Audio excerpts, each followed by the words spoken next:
Fils. Il donne pas, ça dit qu'il a donné un verset pour dire que Jésus n'a pas été crucifié. Est-ce qu'il peut répéter le verset? On va plaquer devant tout le monde. Vous allez voir que ces gens sont des manipulateurs. Quand En fait, Satan est venu dire à Ève, qui a-t-il réellement dit? C'est-à-dire que laisse-moi parler, je parle à mon frère, s'il te plaît. Quand tu parlais, j'étais muté. Hein? Quand tu parlais, j'étais muté, s'il te plaît. Voilà. Dieu, le diable est venu dire à Ève, Dieu a-t-il réellement dit? Pourquoi? Il a douté de la parole de Dieu. L'esprit du Coran, l'esprit de l'islam, c'est ça. Il faut amener les gens à douter de la véracité de la Bible. C'est tout. Donc le verset qu'il a donné là, qui récite le verset là, qui cite donne le numéro du verset, on va vérifier tout. Ce verset qui dit que Jésus n'a pas été crucifié là. Moi, je veux qu'on mette ça et puis on va avancer. Il n'y a pas de problème, pasteur. S'il veut là, lui et moi, je vais le prendre. Entre le Coran et la Bible là, lequel est la parole de Dieu? Tout de suite, on va voir. Il n'y a pas de problème. Donc, le frère, ambassadeur, qui donne... Voilà, on attend le verset. Je me mute, j'attends le verset. Ok, moi ce que je fais c'est simple. Hein. Pour moi, quand tu viens, tu prends ça, tu prends pas ça, moi ça marche pas. Mais je suis ce que te dit, pasteur. Donc, Barnabé, donne ton verset, on va le lire. Alors, Michel, combien? Alors, que vous compreniez bien. Là, je donne une parole de l'Éternel, comme quoi l'Éternel ne donnera jamais quelqu'un pour pardonner les péchés. Donne le verset, donne le verset. On a compris ça déjà, oui, donne le verset. Parce que Pasteur Ménard n'a pas compris ce que j'ai dit. Donne le verset. J'ai pas dit qu'un prophète ne peut pas mourir, j'ai jamais dit ça. Pourquoi tu commences à faire ça? Donc tu dis que, regarde, moi je règle tout mon live. Donne le verset. Tu as dit que Jésus n'est pas mort parce que Dieu ne donne pas un enfant. Et tu as cité Michée. Donne le verset, on va lire. Pourquoi tu commences à faire ça? J'ai pas dit ça, ambassadeur. J'ai dit Dieu n'envoie jamais quelqu'un se faire tuer pour pardonner les péchés. Et c'est dans Michée chapitre 6. Tu veux que je remette le replay, on va écouter? Tu veux que moi quand je mets mon live là, non, c'est simple. Tu veux que j'arrête l'enregistrement, je mets le replay. Tout le monde le connaît. Moi, je suis pas là, j'ai dit, j'ai pas dit. Quand je lance un live, mon rec est en cours en même temps. Parce que je vous connais. Est-ce que tu veux que je mette le replay? On va écouter ce que tu as dit au début. Ça tranche l'affaire. En tout cas, même si je me suis... Peut-être que je me suis mal exprimé. Peut-être. Non, mais peut-être que je me suis mal exprimé. Ah, je comprends. Regarde ce que j'ai voulu dire. Regarde. J'ai voulu dire. Ce que j'ai voulu dire. Oui. Voilà. Il faut redire ce que tu as dit là. Parce que moi, j'ai le reco. D'accord. Voilà. Ce que je voulais dire, si je me suis mal exprimé, voilà ce que je dis. Dieu n'envoie jamais un prophète pour le tuer, pour pardonner les péchés. Et ça, c'est dans Michée chapitre 6. Voilà ce que j'ai dit. Ok. Les prophètes peuvent mourir. Oui, ça peut arriver. Si Dieu le veut. Donc, Dieu n'envoie pas un enfant. Maintenant, d'enfant, on est passé à prophète, c'est ça? Hein? Parce qu'au départ, c'était enfant. Maintenant, c'est prophète. Hein? Dieu n'envoie pas son prophète pour mourir. Et Michel dit que... c'est pas ça. Non, frère, on a calé. Qu'est-ce que tu fais là? Tu dis un enfant. Tu dis non, c'est plus un enfant, c'est le prophète. Donc, on va vérifier dans Michée. Qu'est-ce que le verset de Michée dit? Bon, c'est simple. Donne la référence. Donne la référence de Michée. Donne la référence. Donne la référence de Michée. Michée chapitre 6, à partir du verset 6 jusqu'au 9, jusqu'au 8. Ok, on va regarder. Michée 6, 8 à 9. À partir du 6 non, 6 à 8. 6 à 8, on va lire. Michée chapitre 6, 6 à 8. Là, c'est clair que Dieu ne donnera jamais quelqu'un pour le tuer, pour pardonner les péchés. Ça, c'est évident. Attends, d'enfant, on est passé à prophète. De prophète, maintenant, c'est quelqu'un. Il faut nous situer. N'importe qui, que ce soit un enfant ou un prophète ou une femme, c'est n'importe qui. Donc, Dieu ne donne personne. Voilà. Tout simplement. Pour pardonner les péchés. D'accord. Voilà. Michée 6. Ça, c'est Dieu qui l'enseigne à Michée. Ok, on est dans Michée 6, tu m'as dit verset 7 à 8, c'est ça? 6 à 8. Ok, on va regarder 6 à 8. On est là, 6. On va lire. C'est visible, hein, dites-moi. C'est bon? Est-ce que c'est bon? Ouais, c'est bon. Hein. Avec quoi me présenterai-je devant le Seigneur et m'inclinerai-je devant le haut Dieu? Irai-je au-devant de lui avec des offrandes consumées ou avec des veaux d'un an? Le Seigneur prendra-t-il plaisir à des milliers de béliers ou à 10 000 rivières d'huile? Donnerai-je mon premier-né pour ma transgression, le fruit de mon corps pour le péché de mon âme? Verset 8. Il t'a montré, ô homme, ce qui est bon, et qu'est-ce que le Seigneur requiert de toi? Sinon de faire ce qui est juste, d'aimer la miséricorde et de marcher humblement avec ton Dieu. C'est bon, je m'arrête là. Voilà. Ok. Donc c'est dans ce texte-là, tu dis que Dieu donne personne pour mourir à la place de l'autre. Ah bah c'est clair là, celui qui n'a pas compris, qu'il retourne à l'école. Ok, on a compris. Pasteur Mena va prendre la parole. Pasteur Mena, vous avez la parole. Ok, vous voyez comment j'ai dit que ceux-là, lève-toi là, tout ce qu'ils savent faire, c'est la manipulation. Il prend le test ici, où Dieu est en train de blâmer, Dieu est en train d'attirer l'attention des gens. Et il ne faut pas que les gens vont mettre l'accent sur les sacrifices ou bien quoi, pour vouloir lui plaire. Dans d'autres versets, Dieu va dire, quand tu prends par exemple Ésaïe 1, le verset 1 ensuite, tu vas voir que Dieu dit, vos holocaustes, vos sacrifices, tout ça là, c'est pas de ça que j'ai besoin. C'est pas ça qui va vous justifier. Mais pratiquer le bien. Donc c'est dans le même sens. Ça n'a rien à voir avec le fait que Dieu va envoyer quelqu'un pour mourir pour les péchés. Vous voyez la manipulation? C'est ce que je vous dis là. Où est-ce qu'il y a la manipulation? Où est-ce qu'il y a la manipulation? Je ne comprends même pas en fait. Non, il a la parole. Non, attends. Quand tu as parlé, on t'a écouté. S'il te plaît, tu le laisses parler. Merci. Voilà, il faut te calmer. J'ai dit, le verset ne dit pas, Dieu ne dit pas dans ce verset que lui ne peut pas donner, il ne va pas donner quelqu'un pour le sacrifice, pour le péché de l'humanité. Ça n'existe pas. Moi, je vais donner un autre test. On va revenir sur Michel là. Ben, je prends par exemple un test. On prend Ésaïe 53, verset 10. Simplement. On va venir sur Michel là. Mais on va lire Ésaïe 53, verset 10. Ésaïe 53, verset 10. Je vais lire rapidement.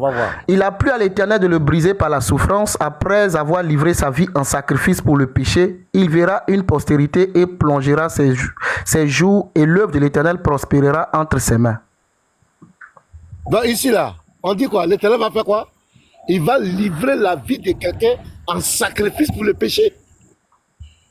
Donc tu vois ce verset là, ça te refute. L'autre verset que tu prends n'a rien à voir avec ce que toi tu penses. C'est-à-dire que tu as pris le verset pour mettre dans ta pensée musulmane, pour venir faire un prétexte. Tu enlèves les versets de leur contexte et tu veux nous faire avaler ça. Voilà l'Éternel qui parle ici, Ésaïe là. Ésaïe, c'est le livre le plus authentique. Même la découverte de Qumran, les 66 livres d'Ésaïe étaient intacts. Quand Jésus est venu sur la terre, le livre qu'il a pris pour commencer son ministère, c'est le livre d'Ésaïe. Donc, dans Ésaïe 53, verset 10, il est dit que l'Éternel va livrer la vie de quelqu'un pour le sacrifice. Je veux que tu me répondes. Simple, pasteur Ménard. Regarde, dans 53, 10 là, il a plu à l'Éternel de le briser. C'est pas Jésus? Puisque Jésus n'a jamais partagé le butin. Non, c'est pas ça la question. Barnabé, s'il te plaît, tu as dit que Dieu ne donne personne pour mourir, prendre les péchés. On s'en fout ici de l'identité. Il faut rester dans ce que tu as dit. Non, il faut être procédural. Hein. C'est-à-dire que quand tu émets tes thèses là, reste dans tes bottes. Pour le moment là, personne n'a parlé de Jésus. Et toi qui as ouvert ta bouche pour dire que Dieu ne donne personne pour mourir pour les péchés. C'est toi qui l'as dit. Est-ce que ce texte-là, il est vrai ou il est faux? On t'écoute. Il est vrai ou il est faux? On t'écoute. Il est vrai ou il est faux? On t'écoute. Clairement que Dieu va livrer la vie de quelqu'un pour le sacrifice. Là, on est d'accord. Il est d'accord. Dans son autre texte. Voilà, il dit que c'est... Maintenant, on va aller dans Michel 6 là. Mais bien sûr, on va voir. On a compris. Manipulateur. Oui. Tu dis c'est contradiction, non? On a compris. Oui, contradiction, oui. Vous êtes des serpents. Mais il faut être clair, il faut être honnête. On a compris, on va lire ton verset. Donc là, tu as confessé, non? Et tu as fini par dire contradiction, non? On va lire ton verset encore. Michel 6, verset 6 à 8. Avec quoi me présenterai-je devant l'Éternel pour m'humilier devant le Dieu d'en haut? Me présenterai-je avec des holocaustes avec des veaux d'un an? L'Éternel agrégera-t-il des milliers de béliers, des myriades de torrents d'huile? Donnerai-je pour mes transgressions mon premier-né, pour le péché de mon âme, le fruit de mes entrailles? On t'a fait connaître, ô homme, ce qui est bien. Et ce que l'Éternel demande de toi, c'est que tu pratiques la justice, que tu aimes la miséricorde et que tu marches humblement avec Dieu. Ça, il n'a même pas compris même. Bref, pasteur Mena. Non, comment ça, j'ai pas compris? Non, c'est pasteur. Non, c'est bon. C'est bon. Tu sais même pas qui parle. Dieu ne demande pas de sacrifice dans Barnabé, Isaïe, c'est contradiction. Barnabé, tu as déjà dit que c'est une contradiction. Arrête de t'agiter. C'est pasteur Mena qui doit répondre. Ok. Donc, ce genre de versets-là, écoute-moi, ce genre de versets-là, il y en a plein dans la Bible. Il y en a plein dans la Bible. Par exemple, on va prendre, attends, je vais prendre Ésaïe 1. Regarde par exemple, quand Dieu, regarde ici, ce genre de versets-là, il y en a plein dans la Bible. Voilà. Moi-même, j'ai envie de lui demander qui parle ici. Moi-même, j'ai envie de lui demander ça. Qui parle ici? Dans le verset qui parle. Regarde par exemple, il faut prendre Ésaïe 1. C'est l'Éternel. Ok. Mais Ésaïe 1, le verset 10. Et puis la suite, on va lire, vous allez voir. Isaïe 1, ça n'a verset rien 10. à voir, ça n'a rien à voir. Voilà, regarde. Écoutez la parole de l'Éternel, chef de Sodome. Prête l'oreille à la loi de notre Dieu, peuple de Gomorrhe. Isaïe 1, verset 10. Allons-y, verset 11. Qu'ai-je à faire de la multitude de vos sacrifices, dit l'Éternel? Je suis rassasié des holocaustes de béliers et de la graisse des veaux. Je ne prends point plaisir au sang des taureaux, des brebis et des boucs. Quand vous venez vous présenter devant moi, qui vous demande de souiller mes parvis? Cessez d'apporter de vaines offrandes. Attends, la question ici. Oui. Voilà, attends. Est-ce qu'on pose la question à M. Barnabé? Est-ce que l'Éternel avait-il ordonné déjà de faire des sacrifices des animaux? Dans la Torah, oui. Dans la Bible. Oui, il avait fait. Dans la Torah. Il avait demandé de faire ça, non? Oui, pour certains péchés, spécifiques, oui. Merci beaucoup. Mais là, quand il dit qu'ai-je à faire de la multitude de vos sacrifices? Oui. Donc ça veut dire qu'il y a une contradiction? Il y a une contradiction? Non, c'est pas une contradiction ici. Je m'explique. Il n'y a pas de contradiction. Non, je m'explique. Voilà, je m'explique. Dans la Torah, il y a des sacrifices que Dieu a donnés pour certains péchés spécifiques, des péchés. Et pour certains péchés spécifiques, des péchés. Et pour certains péchés spécifiques, des péchés.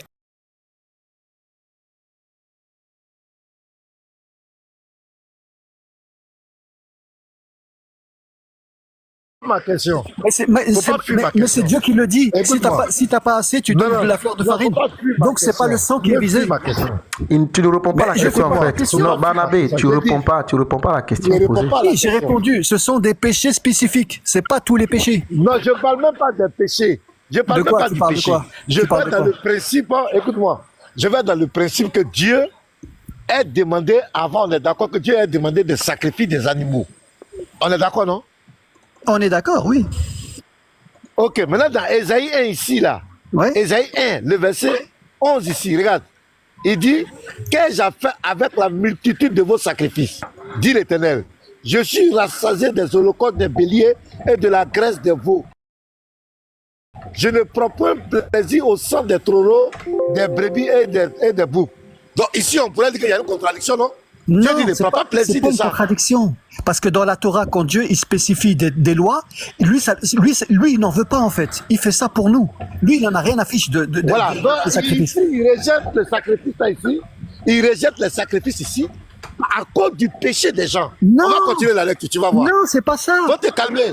Non, c'est pas ça du tout. Regarde, Barnabé, on va continuer la lecture. Il rejette les sacrifices. Barnabé, on va continuer la lecture. Oui. La lecture va nous. On va continuer la lecture, tu vas voir. Mais pourquoi tu. Sinon, reste tranquille, on va continuer la lecture. Il veut pas ça, il veut qu'on fasse du bien à la veuve et à l'orphelin. C'est moi qui t'ai buté. On va lire. Il rejette les sacrifices parce qu'il veut qu'on fasse du bien à la veuve. Regarde, Barnabé, on va continuer la lecture. Rejette les sacrifices. Mais les sacrifices. On a compris, tu te mutes, on va lire. Merci. C'est comme ça que vous êtes. Quand vous venez vous présenter devant moi, qui vous demande de souiller mes parvis? Cessez d'apporter de vaines offrandes. J'en ai horreur l'encens, les nouvelles lunes, les sabbats et les assemblées. Je ne puis voir le crime s'associer aux solennités. Mon âme hait vos nouvelles lunes et vos fêtes. Elles me sont à charge. Je suis las de les supporter. Quand vous étendez vos mains, je détourne de vous mes yeux. Quand vous multipliez les prières, je n'écoute pas. Vos mains sont pleines de sang. Lavez-vous, purifiez-vous. Ôtez de devant vos yeux la méchanceté de vos actions. Oui, pasteur. Voilà, tu vois ici. Continue. Oh, Barnabé. Mais pourquoi il a agité? Ce que Dieu désire là-bas. Continue. Il va continuer, il n'y a pas de souci. Vas-y. Continue, tu vas voir ce que Dieu désire. Vas-y, continue. Apprenez à faire le bien. Donc j'ai sauté. Lavez-vous, purifiez-vous, ôtez de devant vous mes yeux la méchanceté de vos actions. Cessez de faire le mal. Apprenez à faire le bien. Recherchez la justice. Protégez l'opprimé. Faites droit à l'orphelin. Défendez la veuve. Venez et plaidons, dit l'Éternel. Si vos péchés sont comme le cramoisi, ils deviendront blancs comme la neige.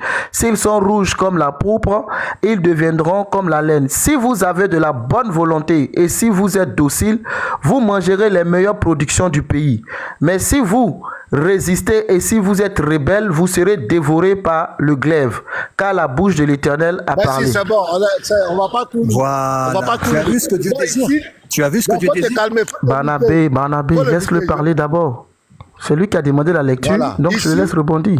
Voilà, ici, Dieu avait ordonné depuis la Torah qu'on doit faire les holocaustes, on doit faire les sacrifices.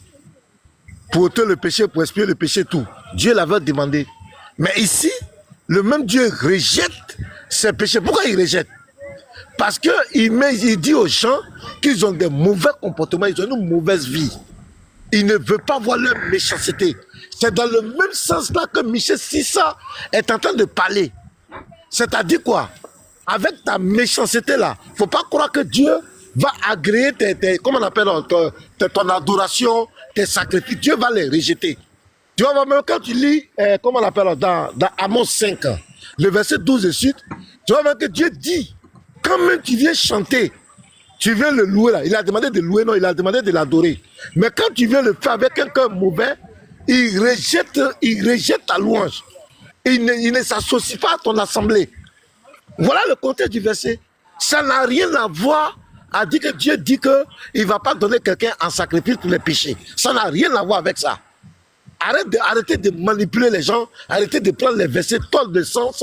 On t'a montré Ésaïe 53, le verset 10, où l'Éternel le dit clairement que voici que la vie de quelqu'un sera livrée en sacrifice pour le péché. C'est clair. Et puis tu dis contradiction. C'est dans ta tête la contradiction. Donc moi je m'arrête là, ambassadeur. Merci. Barnabé, on t'écoute. Merci. Alors tu vois, il a mal compris le verset d'Ésaïe. Ésaïe, il parle de crime. Regarde, pasteur, regarde. Il parle de crime, des choses qu'il il faut verser le sang. Dans la Torah, là, quand tu verses le sang, il n'y a pas de pardon pour les péchés. Hein. T'as beau sacrifier des milliers de taureaux, Dieu ne te pardonnera pas. Si tu as tué, tu mourras. Ça, c'est dans la Torah. C'est pour ça que je t'ai dit, dans la Torah, c'est spécifique. Il y a des péchés spécifiques, des péchés involontaires. Mais là, pourquoi Dieu, il veut pas de sacrifice? Parce qu'ils commettent le crime. Et qu'est-ce que Dieu leur dit? Vous voulez savoir ce que je veux, moi, l'Éternel? Cessez de faire le mal, d'abord. Repentez-vous et faites le bien à l'orphelin. C'est là que je vais vous pardonner vos péchés. Donc, Dieu, là, il leur a pas dit cessez de faire le mal. Et après, il leur a dit, maintenant, sacrifiez-moi des sacrifices. Donc, ce que tu as dit, c'est faux, pasteur Ménard. Et concernant Ésaïe 53, c'est une contradiction totale avec tous les versets où Dieu dit « Je ne veux pas de sacrifice, j'aime la bonté et non le sacrifice ». Donc, voilà, sacrifice contradictoire. Ok, Barnabé, dans la Torah, là, qui a ordonné les sacrifices? Mais je te l'ai dit, c'est des péchés spécifiques, c'est Dieu. C'est des péchés spécifiques. Non, je n'ai pas dit c'est pour quel péché. J'ai dit qui a ordonné le sacrifice. Non, il faut être clair. C'est des péchés spécifiques, c'est pas tous les péchés. Non, tu n'as pas dit c'est pourquoi. Attends, pasteur Ménard. Si tu as tué... Attends, pasteur Ménard. Si tu as tué dans la Torah, là... Si tu as tué dans la Torah, est-ce qu'il y a un sacrifice qu'il faut faire? Dis-moi. J'ai dit. Vraiment, il est tout désordonné, si tu as tué dans la Torah, est-ce qu'on pardonne ton péché avec le sacrifice? Barnabé. Il ne veut pas répondre à la question. Oui, mais Barnabé, Écoute, lui, Je lui ai posé une question, il veut pas répondre. c'est lui qui t'a posé d'abord la question. Réponds et après tu lui poses ta question. J'ai répondu, moi. J'ai répondu. Et doucement. J'ai répondu, moi. Doucement. Tu n'as pas répondu. J'ai dit. Doucement. J'ai dit, ce sont des sacrifices pour des péchés spécifiques. Je suis obligé de te muter parce Je que n'ai moi, pas dit c'est quel supporte pas. sacrifice. Je n'ai pas dit. Je ne comprends pas le français. Vraiment, c'est pas facile. Hein. J'ai dit. Il n'a pas dit, mais Qui Dieu a l'a dit. ordonné. Laisse-le poser sa question. Laisse-le, Barnabé. Laisse-le poser sa question. Quand il va finir, tu vas te démuter pour répondre. Non, c'est pas facile de discuter avec ce monsieur-là. Hein. Voilà, j'ai dit. Qui a ordonné le sacrifice des animaux? C'est qui a ordonné? Je n'ai pas dit pourquoi il a ordonné. Non, j'ai dit qui a ordonné ça? Réponds à ma question. C'est Dieu qui a ordonné pour certains péchés spécifiques. Voilà. Ok. Maintenant, quand Dieu, le même Dieu vient dans Ésaïe, quand le même Dieu vient dans Ésaïe, pour dire que lui, il refuse ce sacrifice-là, est-ce qu'il y a une contradiction? Non, parce qu'ils commettent des péchés qui n'ont rien à voir avec le fait de pardonner dans la Torah. Ce sont des péchés criminels. Et ça, il n'y a pas de sacrifice pour le sang. Michel 6 aussi. Ouais, tu deviens intelligent, ça va aller. Dans Michel 6 aussi, le contexte de Michel 6, non. La personne, la révélation qui est donnée là, non. Il est en train de faire, oh, laisse-moi parler. Pourquoi il est comme cela? Non, parce que tu as faux. Pourquoi tu es comme cela? Attends, c'est toi le juge. Je ne veux pas que tu me donnes ton fils pour te pardonner ton péché. Banabé. C'est l'Éternel qui dit ça. Banabé, écoute, c'est toi qui as la science infuse. Tout ce que les autres disent, c'est faux. C'est toi celui qui est vrai. La science infuse. Moi, oui, mais chaque fois que... Attends, écoute-moi. Chaque fois que le pasteur parle, c'est faux. C'est faux. C'est faux. C'est faux. C'est toi le musulman, c'est toi qui vas enseigner la Bible au pasteur. Tu as la science infuse, en fait. Tout ce que nous on dit, c'est faux. Non, je ne suis pas ici pour enseigner, moi. Mais alors, sur quelle base tu dis que c'est que... Sur quelle base? Mais quelle vérité? Quelle vérité? Tu dis quelle vérité, toi? Il te pose la question qui ordonne... Attends, doucement. Qui ordonne... La vérité sur ce que l'Éternel a dit. Doucement. Qui ordonne le sacrifice dans la Bible? Qui a ordonné le sacrifice? Tu dis c'est Dieu. Le même Dieu dit ici, il rejette. Est-ce que c'est une contradiction? Non, pourquoi il rejette? Il faut comprendre l'esprit. Je t'explique. Mais pourquoi quand on parle, toi tu n'écoutes pas? Regarde, c'est parce que, regarde, Bernabé, écoute-moi, c'est parce que tu parles avec Pasteur Ména. Écoute-moi une seconde. C'est parce que tu parles avec Pasteur Ména que moi je te laisse. Sinon, à l'autre, moi je t'ai dégagé. Tu n'écoutes personne. Moi, j'ai lancé pour refuter les menteurs de la Dawa et faire mon eschatologie. Parce que vous êtes dans le déni du matin au soir. Et tu laisses personne parler. Moi, je ne supporte pas ça. Tu ne comprends même pas ce que tu lis. Il t'emmène dans Ésaïe pour te montrer l'esprit. Il y en a plusieurs comme ça dans la Bible, mais tu refuses. Tu as conclu que la Bible est une contradiction. On va finir le débat. Ambassadeur. Non, je refuse pas. C'est parce qu'il n'a pas compris les sacrifices dans la Torah. Il n'a pas compris. Il faut te calmer. J'ai dit dans la Torah, Dieu il a institué des sacrifices pour le péché, pour certains péchés. Pas tous les péchés. Pas tous les péchés. Il faut le muter. Ésaïe 53, le verset 10. Qui offre le sacrifice là? Ambassadeur, mais je t'ai dit, c'est une contradiction avec Michel. Ça contredit. Mute-toi, s'il te plaît. Contradiction. Ben oui, contradiction. Bernabé, tu peux te muter, s'il te plaît. Laisse le pasteur finir. Quand le pasteur aura fini l'enseignement là, nous on est là, on va se récupérer. Parce que nous on n'enseigne pas, nous on chicote. Pasteur, vas-y pour l'enseignement. Shalom d'abord. Vous avez bien fait de le faire descendre. Il est comme cela. Ésaïe 53, verset 10 là. Qui offre le sacrifice?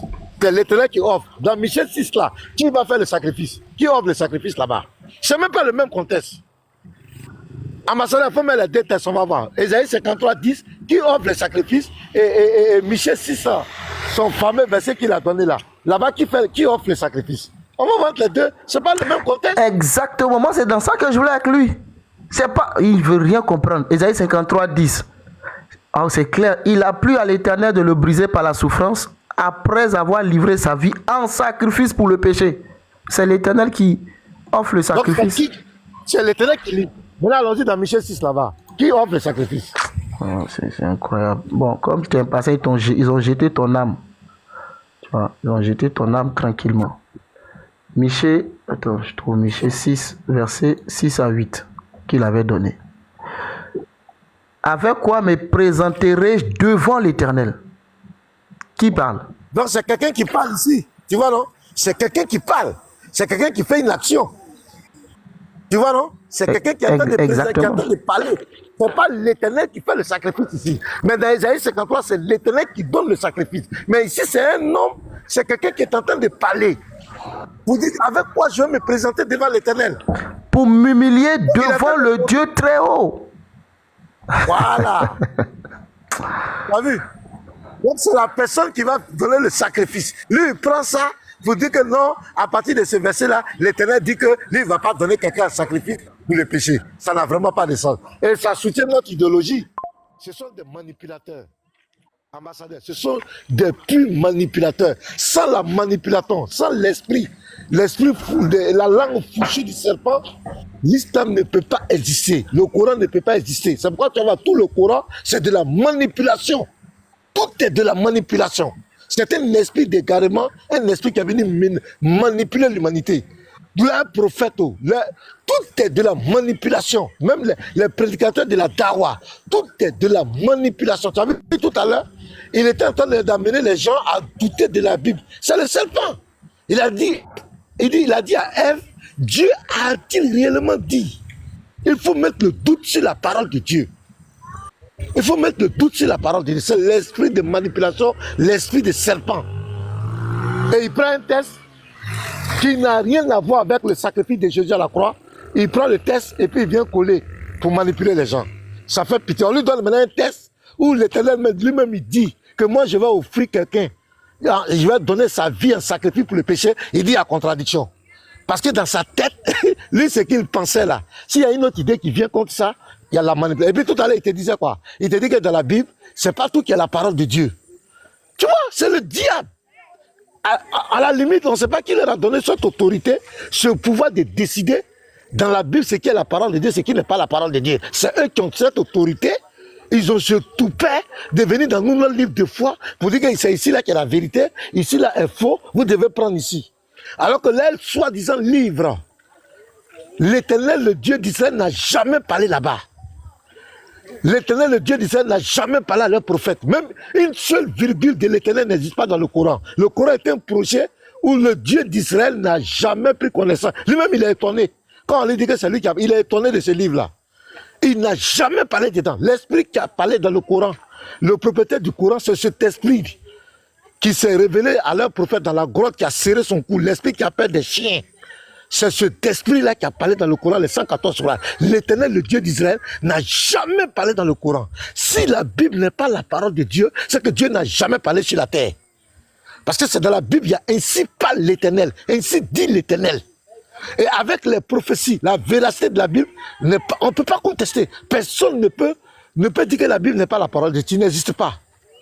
Donc si les garçons qui viennent nous montrer en quoi le Coran est la parole de Dieu et puis la Bible n'est pas la parole de Dieu, il y a quelle vérité dans le Coran là? Il nous montre où Dieu a parlé à leur prophète. C'est le seul prophète au monde où l'Éternel, où Dieu ne lui a jamais parlé. C'est des histoires, il t'interroge, le récit de Moïse est-il parvenu, il t'interroge, la vache, les fourmis, et tout. C'est du n'importe. Il t'interroge. Parce que nous on est là pour... Non, je vais m'imiter les frères. Les frères, shalom. Moi, je voulais faire une réfutation de la vidéo, hein, parce que là, ça allait trop loin. C'est ça, là, cette vidéo-là, ça allait trop loin. Donc, c'est pas croyable. Quelqu'un qui dit que Jésus est né à Nazareth. Sans la manipulation, hein? Sans tronquer les histoires, sans traverser les versets bibliques, la dawa ne peut pas exister. Je vais vous donner une preuve encore ce matin. Nous allons... Ambassadeur, tu es là? Oui, professeur, oui. Oui, je vais parler rapidement pour descendre. Vas-y. Voilà. La prochaine fois, là, s'il vous plaît, ce genre de personne-là, tu le mets en grand, tu lui donnes 10 minutes, qu'il s'exprime. Comme il veut parler, la prochaine fois, tu lui donnes 10 minutes, parle. Tu verras qu'au bout de 3 minutes, il ne dira plus quelque chose après. Après 3 minutes, il ne va plus parler. Tu verras. Parce que c'est un groupe. Ce genre de personnes, c'est un groupe. Ça dit qu'ils ont peur d'être interrogés. Ils ont peur qu'on leur pose des questions. Donc, lorsqu'ils montent sur les lives, ils sont stressés. C'est pourquoi ils font beaucoup de bruit. La prochaine fois, là, donne-lui 10 minutes, s'il te plaît. S'il est là, il remonte. Moi, je vais vous faire la promesse, il ne fera pas 5 minutes. Et puis il va citer. Je confirme. J'ai déjà fait l'exercice. J'ai mis... je confirme, hein, professeur. J'ai déjà fait l'exercice. J'ai mis les musulmans, même Sokoroso. Je l'ai mis en grand. Présente l'islam, 5 minutes. Il a fait 2 minutes. Il dit il a fini. Je dis non, c'est pas fini. Il dit ben lui, il n'a plus rien à dire. Il a commencé à citer la Bible. J'ai dit on parle pas de la Bible, on parle du Coran. Qu'est-ce qu'il a fait? Il a sorti les 99 attributs d'Allah. Il a commencé à lire. Il n'a pas pu tenir 5 minutes à présenter l'islam. Donc, ce que tu dis est vrai. Voilà, les personnes qui parlent beaucoup comme ça, en fait, ils sont stressés. Ils veulent faire des débats, mais ils sont stressés. Ils ont peur qu'on leur pose des questions. C'est un groupe, ils sont nombreux, les Léons Zé. Remarquez la manière de débattre là. C'est des personnes qui ont peur des questions. Les Abou X. Donc, lorsqu'ils montent, ils sont stressés. Ils veulent créer le désordre. Parce que lorsque tu es calme, ils n'arrivent pas à s'en sortir. La prochaine fois, là, tu leur donnes 10 minutes. Ils vont parler. On va les écouter. Voilà, c'est ce que je voudrais. Il avait voulu dire. Je redescends. Shalom à tous. Shalom, professeur. Tu cites Abou X. Abou X, avant, on s'est croisé sur un panel. Hein. Moi, je l'ai bloqué, je l'ai dégagé. Seigneur et Dieu. Je crois que c'est Pierre qui en parlait. Il dit ça fait 2 entités différentes. J'ai dit ok, à cause du et qui est conjonction de coordination. Il comprend bien la langue de Molière. J'ai dit il n'y a pas de problème. On va prendre Apocalypse, je crois 20 verset 9. C'est marqué Satan et le diable. Est-ce que c'est 2 entités différentes? Il m'a dit oui, c'est 2 entités différentes. Satan n'est pas le diable n'est pas Satan. Je suis allé dans l'hébreu, dans le grec. Et après, je l'ai dégagé. C'est des négateurs. Ce n'est pas des gens qui sont là pour la vérité. Les autres, vous avez la parole. Hein. Si vous avez quelque chose à dire, je ne sais pas qui est arrivé après.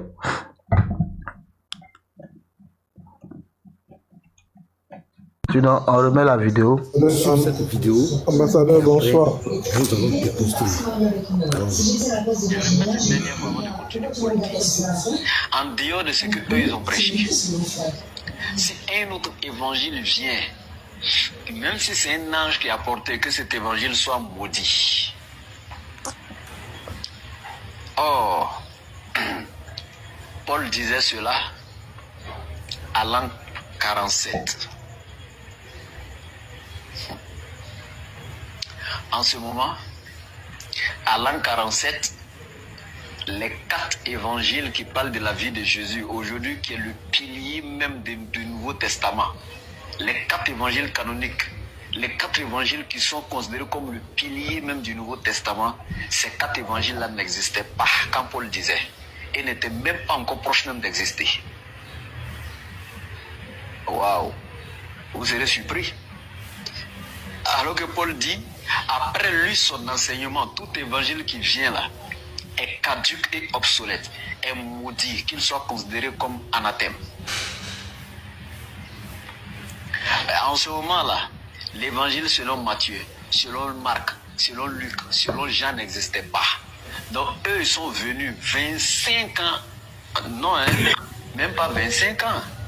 Le plus proche qui est Marc là, lui il est venu 25 ans après ce que Paul a dit. Donc lui il est maudit aussi cet évangile là, il est anathème l'évangile selon Marc, puisque c'est Paul qui a dit. Tout ce qui vient après là, après lui, son passage après pour eux, ce qu'ils ont prêché là, tout ce qui vient après est anathème et maudit. Alors que c'est 25 ans après que l'évangile de Marc est venu. Est-ce que vous savez que Paul a écrit tout ça là avant même les évangiles? Les lettres de Paul existaient. Les chrétiens doivent étudier, hein? Nos parents ils doivent étudier. Ok, vous avez compris ce que ce monsieur est en train de dire. Il veut nous faire croire que l'enseignement de Paul va à l'encontre de l'enseignement des apôtres de Jésus-Christ. Quand Paul dit, si même un ange ou une personne d'autre enseigne un autre évangile, qu'il soit anathème. Mais Paul parle de quel évangile? D'abord, ce que ces gens oublient, ils sont tellement malhonnêtes. Regardez, quand vous prenez Acte 9, le verset 26 à 28, il est écrit, lorsqu'il se rendit à Jérusalem, Saul tâcha de se joindre à eux. Se joindre qui? Aux apôtres. Mais tous le craignaient, ne croyant pas qu'il fût un disciple. Alors Barnabas, c'est un disciple du Seigneur Jésus, l'ayant pris avec lui, le conduisit vers les apôtres et leur raconta comment sur le chemin, Saul avait vu le Seigneur qui lui avait parlé et comment à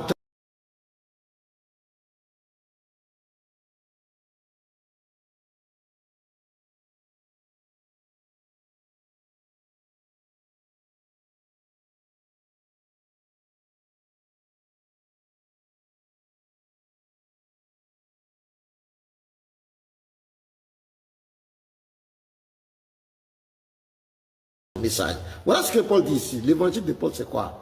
On va voir si les apôtres le contredisent. 1 Corinthiens 15, à partir du verset 3.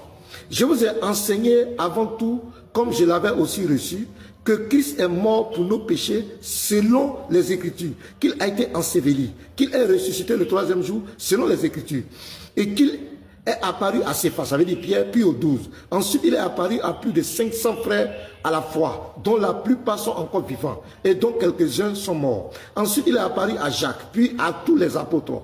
Après eux tous, il m'est aussi apparu à moi comme à l'avoton, car je suis le moindre des apôtres, je ne suis pas digne d'être appelé apôtre parce que j'ai persécuté l'Église de Dieu. Par la grâce de Dieu, je suis ce que je suis, et sa grâce envers moi n'a pas été vaine. Loin de là, j'ai travaillé plus que tous, non pas moi toutefois, mais la grâce de Dieu qui est avec moi. Écoutez très bien ce que le verset 11. Ainsi donc, que ce soit moi, que ce soit eux, voilà ce que nous prêchons, et c'est ce que vous avez cru. Quand vous lisez Luc 24, le verset 44, lorsque Jésus est ressuscité, il dit quoi? Puis il a dit, c'est là ce que je vous disais lorsque j'étais encore avec vous, qu'il fallait que s'accomplisse tout ce qui est écrit de moi dans la loi de Moïse, dans les prophètes et dans les psaumes. Alors il a ouvert l'esprit afin qu'il complisse les Écritures. Et il a dit, ainsi il est écrit que le Christ souffrirait et qu'il ressusciterait des morts le 3e jour. Et que la conséquence de sa mort, sa résurrection, et que la repentance et le pardon des péchés seraient prêchés en son nom à toutes les nations, à commencer par Jérusalem. Vous êtes témoins de ces choses. Les apôtres sont témoins. Quand vous prenez 1 Jean 2, le verset 2, l'apôtre Jean te dit que Jésus-Christ est une victime expiatoire pour nos péchés. Il est mort pour nos péchés. Quand vous prenez Apocalypse 5, le verset 8 à 9, on dit quoi? Jésus a été immolé. Et par son sang, il a racheté les hommes de toute tribu, de tout peuple, de toute nation et de toute langue. Ça ne contredit rien l'évangile de Jésus. Quand vous prenez 1 Pierre 2, le verset 22 à 24, Pierre dit que Jésus a porté nos péchés à la croix. C'est ce que Paul a prêché. C'est ce que Matthieu a prêché. C'est ce que Marc a prêché. C'est ce que Luc a prêché. C'est ce que Jean a prêché. C'est ce que les apôtres ont prêché. Et c'est pour ce message que tous les apôtres sont morts. La mort et la résurrection de Jésus. Vous vous souvenez dans Acte 4, le verset 10 à 12. Devant tous les apôtres ont prêché que Jésus est bel et bien crucifié pour nos péchés et que sous le ciel, il n'y a aucun nom qui donne le salut. En quoi ces évangiles-là sont maudits? Non. Quand vous lisez Galates 1, le verset 8 dit, il dit nous, ce que nous avons prêché, même si nous-mêmes, quand Paul parle, il parle en même temps des apôtres. Et les apôtres n'ont rien prêché qui est contraire à l'évangile que Paul a prêché. Partagez massivement. Shalom. Ok. Ecclésia, je crois que j'avais entendu ta voix, mais comme j'avais déjà lancé la vidéo, si tu veux parler, tu as la parole. Oui, c'est ça, mon frère. Oui, tu es béni. Dieu vous bénisse tous. Amen, amen. Voilà, ça peut un peu rebondir sur le gars qui était là tout à l'heure. Là. Tu sais, souvent aussi, vraiment, ta grandeur d'esprit, monsieur ambassadeur, fait que beaucoup de moustiques s'introduisent dans la maison. Ta grandeur d'esprit, parce que souvent tu veux tellement les aimer et que tu les laisses s'exprimer pour essayer de les recadrer. Pourtant, ils sont pas tous qui sont venus dans un esprit d'ignorance. Ils sont pas tous qui sont venus dans un esprit d'ignorance.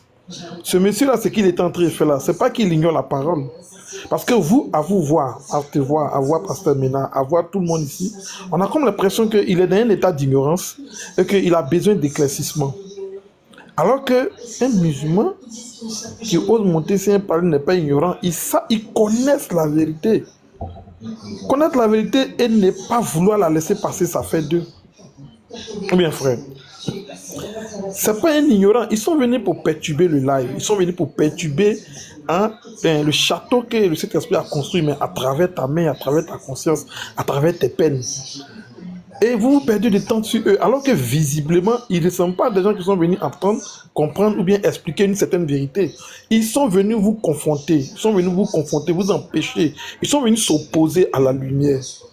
Ce sont des personnes qui ont, bon, excusez-moi du terme, mais c'est des personnes qui sont sous une malédiction. Parce que la Bible dit, il n'y a pas de pardon pour celui qui blasphème contre le Saint-Esprit. C'est pourquoi nous pouvons dire tout. En tout cas, moi, pour me concernant, nous pouvons dire tout dans la parole de Dieu. Une fois que quelqu'un commence à rentrer dans les fondements du christianisme, moi, je ne rentre plus dans ce débat avec lui. Il quitte devant toi en même temps même. C'était un peu ce que j'ai voulu souligner. Maintenant, pour eux-mêmes leur parler là, voilà, c'était un peu ce qu'il a voulu souligner. Maintenant, après, il prend la parole, sinon après. Non, tu peux chuter, tu peux dire à l'intérieur. Voilà, tu sais, eux là, ils ignorent pas la vérité. Ils connaissent, tu as dit un truc que Papa Mena ou bien quelqu'un disait, mais attends, montrez-moi à quel moment Dieu a branché dans le Coran. Mais ils sont conscients que Dieu n'a pas parlé dans le Coran, même Allah n'a pas parlé, ils sont conscients. Tout ce que vous voyez là, c'est les récitations de Mahomet. Non, c'est pas Allah qui parle. C'est pas Allah qui dit l'Éternel dit à Moïse, l'Éternel dit à tant. C'est pas Allah qui parle. C'est Gibril qui parle à Mahomet. Et Gibril aussi, c'est pas un ange parce que c'est prouvé. Puisqu'il a peur des chiens. Pourtant, dans le livre de Daniel 6, 17 à 22, mais l'ange de l'Éternel est descendu, il a calmé les lions. Il a fermé la bouche des lions. Les lions affamés. Ce n'est pas un lion, beaucoup de lions. Et ces lions-là, ils étaient affamés. Mais entre lion et puis un chien, qui est dangereux. Pourtant, l'ange de l'Éternel, il arrive à calmer le lion. Il arrive à maîtriser le lion. Maintenant, voici un ange qu'on appelle Gibril. Un soi-disant ange qui vient de Dieu, mais qui a peur des chiens. Et il y a beaucoup de témoignages comme ça dans les hadiths où ce monsieur-là ne s'approche pas dans la maison où il y a un chien. Même les chiots. Même les chiots. Et écoutez, il vient donner un message au prophète et il dit au prophète que je ne suis pas venu hier parce que quand je venais, il y avait un chien qui était sur la table. Et que quand lui... Attends, quand toi tu... Attends, je ne sais pas, je n'ai pas le temps de donner les sources ici. Quand toi-même tu calcules là, comment un ange puissant, même César Milan, il dompte les chiens. Les gens dans le quartier domptent les chiens. Même les propriétaires des chiens arrivent à dompter un chien. Maintenant, un ange de Dieu, s'il est vraiment sérieux, comment il peut avoir peur d'un chien? Comment un chien peut le frayer là?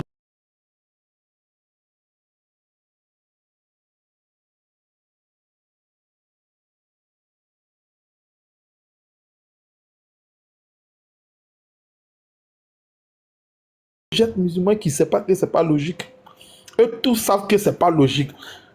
Donc c'est pas Gabriel qui a parlé à Mahomet, c'est un démon qui l'a parlé. Ils sont conscients de ça, mais ils sont dans la logique d'exposer à la lumière le monde des ténèbres. Voilà leur logique. Et quand ils montent ici sur les panels, ils voient la lumière, mais ils se débrouillent pour apporter les ténèbres, pour vous distraire, pour vous confondre, parce que c'est des perturbateurs par essence. Vraiment, c'est là que moi j'ai voulu m'arrêter. Moi, je l'ai voulu que dès le départ, vous le faites descendre. Parce qu'ils ne peuvent même pas comprendre le mystère, le grand mystère de l'iniquité. Ils ne peuvent même pas comprendre ça, c'est fermé à leurs yeux. En plus qu'ils sont incrédules, mais c'est fermé à leurs yeux. Donc c'est là que j'ai chuté. Dieu bénisse. Amen, merci. Ok, il est aussi écrit. Shalom. La disque concernant les chiens là. Chiens là. Ouais. Oui, il y a beaucoup de... Oui. Oui, va lire. Ouais, je vais lire pour les chiots là. Ma connexion bug un peu. J'espère que vous m'écoutez. Voilà. Oui, il dit, 565. c'est le Sahih Muslim 2104. 2104. Nous avions, bon, je prends un hadith rapporté par Aïcha. Le prophète attendait Djibril. Mais celui-ci ne vient pas. Le prophète dit, nous avons un chiot sous un lit. Et Djibril dit, nous les anges n'entrons pas dans une maison où il y a un chien ou une image. Donc c'est à cause de ce chiot-là, c'est un chiot, hein? C'est même pas un chien. Et j'ai d'autres hadiths qui nous disent clairement que Mohamed a fait tuer les chiens à Médine à cause de Djibril. Mais ce que je voulais vous dire, nous sommes des Africains, même si d'autres vivent en Europe, nous sommes des Africains. Vous savez que le chien, il a un sixième sens très développé. Et le chien, quand il y a un mauvais esprit quelque part, il s'affole et puis il commence à aboyer. Les génies de forêt là, quand ils sont quelque part, le chien commence à aboyer. Donc ce Djibril là, il avait quel problème avec les chiens et les chiots? Au point même qu'ils ont fait tuer les chiens. Vous croyez que l'ange Gabriel de l'Éternel peut être influencé par un chien ou un chiot? Donc c'est cet esprit-là qui a révélé le Coran. C'est cet esprit qui a parlé à Mohamed. L'Éternel, le Dieu d'Israël, n'a jamais parlé dans le Coran. Il n'a jamais parlé à Mohamed. L'Éternel, le Dieu d'Israël, Yahweh, n'est jamais le Seigneur de la Kaaba. Voici les débats de fond. Donc je me mute. Voilà, shalom à tous, merci pasteur. Merci, shalom ambassadeur. Moi, je vais commencer par dire une chose. Si Allah, si les Allah du Coran est Dieu, donc moi, il est aussi écrit, je suis le Dieu tout-puissant, parce que j'ai la force plus que les Allah du Coran. Parce que moi, je me demande, comment est-il possible, les diables qui n'ont pas de force devant Dieu, le diable, non seulement il n'a pas peur des chiens, mais il va même se coucher dans la mosquée. Il arrive jusqu'à dompter la mosquée, le lieu qui est censé être sacré pour les musulmans. Il va même dormir dans les nids. Moi, je l'ai toujours dit, l'islam, c'est une fausse religion. Pourquoi? Parce que les musulmans s'agrippent toujours. Allah a dit, c'est moi, Allah adorez-moi. Même les diables peuvent dire, c'est moi, Allah adorez-moi. Dire et prouver que je suis Dieu, c'est deux choses différentes. C'est facile de dire, même moi, je peux me lever un jour, je dis, bon, je suis Dieu, adorez-moi. Mais est-ce que je peux prouver ma divinité? Non. Le Coran, c'est le seul livre. Merci, pasteur, pour avoir soulevé cela. Je l'ai toujours dit. Regardez des Genèse Apocalypse. Tous les prophètes qui sont venus, ils sont venus avec une parole, ainsi dit le Seigneur. Et ainsi dit le Seigneur, nous, chez nous, on dit eratakate. Quand on dit ainsi dit le Seigneur, ça doit s'accomplir. Il n'y a aucune place dans la Bible où l'ainsi dit le Seigneur a raté. Jamais. Mais quand tu rentres dans le Coran, moi j'ai toujours fait la comparaison de deux religions. Quand tu rentres dans le Coran, c'est toujours d'après Ibn Majah, d'après Abu Huraira, d'après Huraira. C'est toujours pareil. Il n'y a pas d'ainsi dit le Seigneur. On entre encore en profondeur. Moi je me dis, comment suivre un Dieu qui ne sait pas faire la différence entre la création de l'homme et la formation de l'homme? Dans Genèse 1:26, je pense, Dieu dit, créons l'homme à notre image. L'homme fut créé à l'image de Dieu, esprit. Et puis tu continues à la fin, Dieu se reposa de ses œuvres. Genèse 2, Dieu vit qu'il n'y avait pas d'homme pour labourer la terre. Dieu forma l'homme de la poussière de la terre. Et il prit l'homme esprit qui était créé à son image, mis à l'intérieur de cet homme esprit. Je regarde les dieux du Coran. Les dieux du Coran, qui est censé connaître le français plus que moi, qui est censé connaître les mots plus que moi. Les dieux dit... C'est pas l'arabe plus que toi. Est-ce que c'est le français? Comme Adam qui fut créé. C'est pas l'arabe plutôt qu'il connaît? Est-ce que c'est le français? Bon, les langues, je peux dire les langues. Non. Non, lui comprend l'arabe seulement. Hein. Non, j'ai dit les langues. Ah, ok. Même dans l'arabe, comment il peut dire il a créé l'homme avec une boum malléable, pire encore avec du sperme éjaculé. Est-ce que c'est ça la création? Donc le Dieu qui est censé être le Dieu créateur ne sait pas faire la différence entre la création et la formation. C'est pitoyable. Comment moi je peux me mettre aujourd'hui à aller suivre un Dieu pareil? Un Dieu avec son prophète qui n'a jamais prophétisé dans le futur. En quoi vous nous dites qu'il est un prophète? Qui n'a jamais prophétisé. Une fois j'ai posé la question à un musulman, j'ai dit, le Coran dit que c'est une révélation.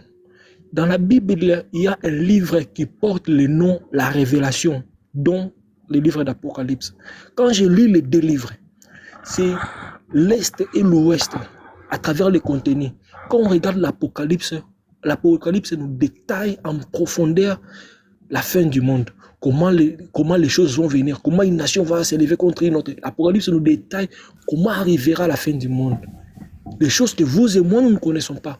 Tant même que c'est détaillé en Apocalypse, ça reste encore une révélation à l'intérieur. Mais lorsque je regarde le Coran, Je cherche, jusque-là, je ne sais pas le frère. Si la personne qui va parler après moi, qui connaît quand même une révélation à l'intérieur du Coran, en tout cas, je serais ravi de l'apprendre. Parce que jusque-là, toutes les sourates, quand je me promène de panel en panel, surtout les panels musulmans, toutes les sourates qu'il présente, c'est toujours l'histoire de Moïse, je connais déjà. L'histoire de Joseph, on en connaît déjà. Pire encore, l'histoire falsifiée. Tantôt le papa de celui-là qui a vécu plus de 1000 ans avant, le Coran, c'est seulement la Bible. Le mari de l'autre, il devient l'oncle de l'autre. Je vais jeter par ici pour dire, regardez encore une autre chose. Le Coran dit que c'est un livre explicite. Merci, ils ont quand même le courage de mettre cela. Un livre explicite veut dire ils n'ont aucune explication. Mais c'est ce livre, aujourd'hui, nous retrouvons les savants. Je me pose la question, qui a établi ces savants? Qui a choisi ces savants? Et pire encore, parmi ces savants, il y a contradiction. Bon, je me demande, où est Dieu? Où est Allah? Dans un livre dit explicite. Mais ils ont quand même eu besoin de tafsir et tout consort pour expliquer le livre explicite. Tant bien même que les savants qui sont les doués d'intelligence, il y a encore contradiction dans certaines sourates. Où est la vérité? En tout cas, merci ambassadeur pour la parole que vous m'avez passée. Que Dieu vous bénisse. Amen, amen. Sois béni, frère. C'est Gossa ou c'est René? Bonsoir. Anonyme.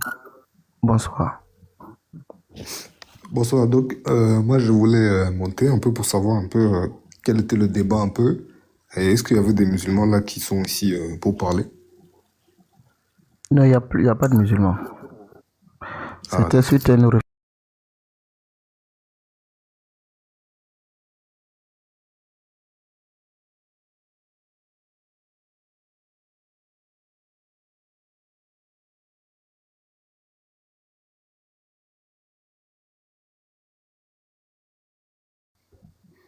D'accord.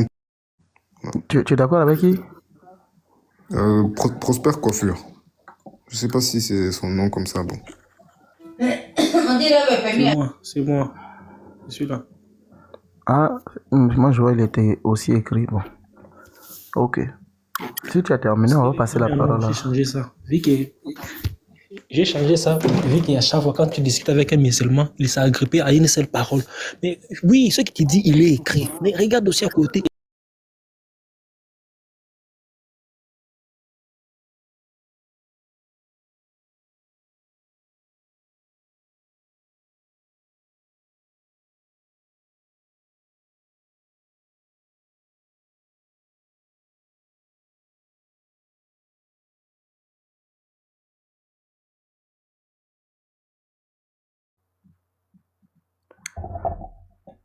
Le procureur.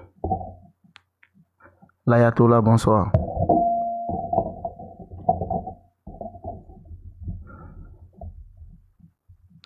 Ou bien je bug.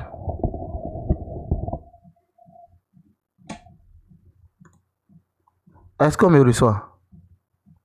On me reçoit? Moi, je t'entends. Je reçois.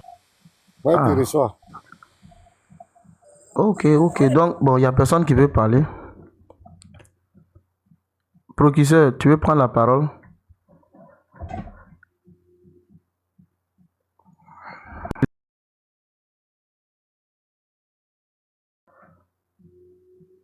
Il n'y a pas de problème. Je vais afficher un verset. On dit un prophète ne meurt pas en dehors de Jérusalem, non?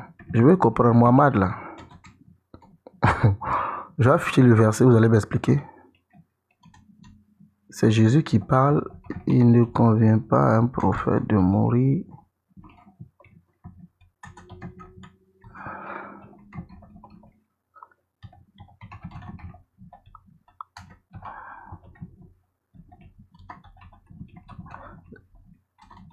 Après, je fais moi je fais l'eschatologie de Jérusalem.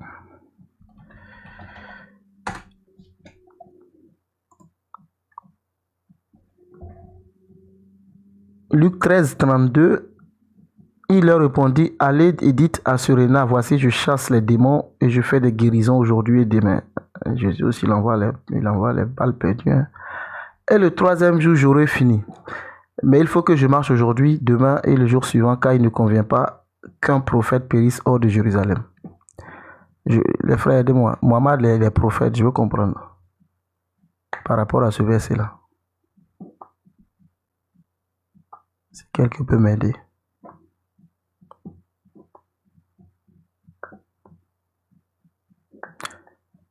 Il n'y a personne pour m'aider à comprendre.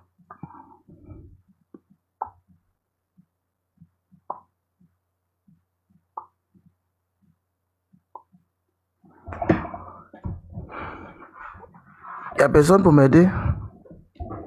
Je veux comprendre. Mohammed, là, il n'est pas moi à Jérusalem. C'est un vrai prophète. Ben, c'est une preuve que quand Jésus parle là, il n'est pas dans le plan de Jésus. Jésus ne le considère même pas. Ça veut dire qu'il n'est même pas, on ne le connaît même pas. Il n'a jamais été prophète de l'Éternel. Jamais. C'est quelqu'un juste qui a été utilisé par un esprit venu combattre la foi en Christ. C'est pourquoi il a combattu les chrétiens. Il a combattu les juifs, c'est tout. Imagine quelqu'un qui révèle un hadith. Tu prends le Sahih Muslim, le livre 37, hadith numéro 6665, le hadith numéro 6668, il dit quoi? Au jour de la résurrection, les musulmans vont venir avec des péchés plus lourds que des montagnes. Mais c'est les chrétiens et les juifs que son Dieu va mettre à la place du musulman. C'est-à-dire, nous, on va servir des rançons pour sauver le musulman en enfer. Tu vois à quel point le degré de haine est fort. Voilà. Les gens se posent des questions, mais on dit, mais avant même, avant l'islam, il y a eu beaucoup de religions. Il y avait les hindous, l'hindouisme, le bouddhisme, la religion des Égyptiens, le zoroastrisme. Mais tu vas voir que tout son viseur, ce sont les chrétiens et les juifs. Tu vas voir dans le Coran, il ne fait qu'accuser les chrétiens et les juifs. Bon, avant l'islam, il y avait toutes ces religions qui existaient. Aujourd'hui, là, il y a au moins 40 000 religions qui existent. Mais pourquoi le Coran se focalise sur les juifs et les chrétiens? Quand tu dis Apocalypse 12, le verset 17, on te dit là qu'il y a le dragon est irrité contre la femme et sa postérité. Et ceux qui gardent le commandement de Jésus, ceux qui gardent le témoin de Jésus, ce sont les chrétiens. La femme et sa postérité, c'est Israël et les enfants d'Israël. Tu vas voir dans le Coran, 3, 5, verset 51, il faut lire le tafsir. Ça va te couper le souffle. L'un des Oumar, je ne sais pas, c'est le deuxième calife, il était allé rendre visite à un musulman. Et le chrétien, c'était un chrétien qui était son commis. Et le monsieur, le chrétien, il était tellement honnête, sincère, Oumar va commencer à faire ses éloges. Et le Tassi, même bien qu'il ne savait pas, qu'il ne connaissait pas sa religion, ouais. Il fait ses éloges, et après, il dit, bon, on va t'inviter à la mosquée, tu vas aller faire des lectures pour nous. C'est là que l'autre Moussa va dire, ce musulman Abou Moussa, quelque chose comme ça, va dire, mais il ne peut pas venir à la mosquée. Et là, Oumar va demander, il est-il impur? Non, il dit, il est chrétien. Lorsqu'il va dire qu'il est chrétien, Oumar va le chasser de la maison de Abou Moussa, il va dire dehors, et il va frapper sur la cuisse du musulman. Et il va citer la Sourate 5, verset 51. C'est-à-dire que le Dieu de l'islam dit, le musulman ne doit pas prendre le chrétien pour allié, le juif et le chrétien pour amis.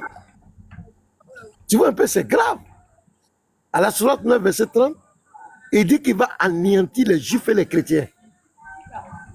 Ambassadeur, anéantir, c'est exterminer. Mais il faut avoir un degré de haine. Pas possible pour vouloir exterminer deux communautés à cause de leur foi. Ils ne lui ont rien fait. Il dit parce que l'autre a dit que Jésus est fils de Dieu, l'autre a dit que Esdras est fils de Dieu, donc pour ça il va les exterminer. Tu vois un peu? Donc il n'a jamais été prophète de l'Éternel. Jamais. Il n'a jamais été prophète de l'Éternel. Donc quand Jésus parle, Jésus nous, au contraire, nous a mis en garde. Quand tu prends Matthieu 24, verset 24 à 26, il nous a mis en garde. Il a dit le prophète qui va sortir du désert là, il ne faut pas qu'on va le suivre. Bim, ça prend le type. C'est un peu ça. Ça l'a pris vraiment. Hein. La sourate 551, j'avais mis ça une fois comme thème. Il y a des musulmans qui disent que ça ne leur concerne pas. Il y a un qui dit... Il y a un qui disait que lui... Comment on appelle ambassadeur? Oui. Ambassadeur? Oui, j'arrive. Je termine. Oui, tu m'entends? Okay. Je termine là, je laisse la parole. Il disait que lui, il va à l'église. Je dis, mais comment tu vas à l'église? Un musulman, il dit, mais moi j'ai des amis chrétiens, ils m'invitent souvent, moi je vais, j'ai beaucoup d'amis chrétiens. Donc le verset de la sourate, c'est pas pour lui, c'est pour Mohamed seul. Ce jour-là, j'étais mort de rire, que c'est pas possible. Ne pas avoir des amis chrétiens là, non. On avait lu le tafsir, exploré le tafsir, le gars il a dit, ça ne le concerne pas. Bah, ce verset-là, c'est pas pour lui. Il faut quitter en même temps. Hein. Vas-y, Ecclésias. Les musulmans, ils ne supportent pas leur Coran. Mais voici le secret de la haine. Le plus grand secret de la haine que le diable et toutes ces religions ont contre les chrétiens en particulier. Que ce soit sur la terre, que ce soit dans le monde des ténèbres, que ce soit dans... Voici le plus grand secret. Tu vas prendre Apocalypse 10 et 6 au verset 10 à 11. Le secret de pourquoi le diable a la haine des chrétiens, a la haine de tous ceux qui prêchent Jésus-Christ, tous ceux qui arrivent à convertir des gens. Le secret se trouve dans Apocalypse chapitre 6 au verset 10 à 11. Il est écrit: il criait d'une voix forte en disant: jusqu'à quand, Maître saint et véritable, tardes-tu à juger et à tirer vengeance de notre sang sur les habitants de la terre? Une robe blanche fut donnée à chacun d'eux, et il leur fut dit de se tenir en repos quelque temps encore, jusqu'à ce que fût complet le nombre de leurs compagnons de service et de leurs frères qui devaient être mis à mort comme eux. Voici Dieu qui dit à tous ceux qui ont été victimes, les chrétiens qui ont été victimes des ténèbres, qu'ils doivent attendre. La fin du monde repose sur le fait que Dieu attend un nombre de chrétiens. Or, c'est à la fin des temps que le diable sera saisi et jeté pour l'éternité, lui et son royaume. Donc, eux, leur souci, leur liberté repose sur le fait que Dieu attend un nombre de chrétiens. Il y a un nombre de frères dans la foi qui doit être atteint d'abord. Dieu dit dans le livre d'Apocalypse que attendez. C'est vrai, ne vous plaignez pas de ce que le monde vous a fait. Ils vous ont martyrisé, ils vous ont tué à cause de mon nom, ils vous ont calomnié. Mais Jésus-Christ dit ici, attendez jusqu'à ce que le nombre de vos frères soit atteint. Donc il y a un nombre de chrétiens que Dieu attend avant que la fin du monde n'arrive. Dieu n'attend pas autre chose. Dieu n'attend pas l'antichrist, Dieu n'attend pas quelqu'un. Dieu attend seulement qu'un certain nombre de nos frères soient atteints. Donc le christianisme, Jésus-Christ est l'investigateur qui augmente le nombre de ces chrétiens-là. Quand Jésus-Christ se manifeste, le nombre de chrétiens augmente. Quand le Saint-Esprit se manifeste, le nombre de chrétiens augmente. Quand les chrétiens se manifestent, le nombre de chrétiens augmente. Comme on ne connaît pas le nombre exact, le diable vit constamment dans la terreur quand chaque fois l'évangile prospère. Quand chaque fois le christianisme prospère, parce que c'est un nombre de chrétiens qui est, comme on appelle, à la base de ce qui va arriver comme fin des temps. Le monde subsiste, le monde est en souci à cause du fait que les chrétiens doivent atteindre un certain nombre. Ce n'est pas une affaire des bouddhistes, ce n'est pas une affaire des musulmans, ce n'est pas une affaire des gens, quoi que ce soit dans le monde. C'est une affaire que les chrétiens ne doivent pas atteindre ce nombre. Et ce nombre-là, personne ne sait quel nombre exact. Donc, naturellement, les ténèbres sont en souci.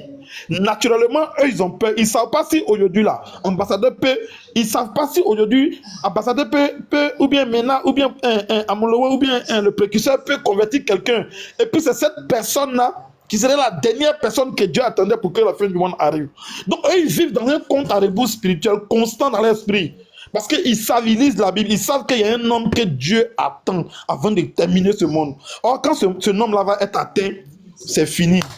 Vous n'entendrez plus parler de Satan, ni des sorciers. Donc, ils sont tous au courant. Voici la haine cachée derrière ces personnes-là contre le christianisme et contre les chrétiens. C'est la seule chose qui explique pourquoi est-ce que le ténèbre, l'islam qui est la religion du diable, n'a pas affaire aux bouddhistes.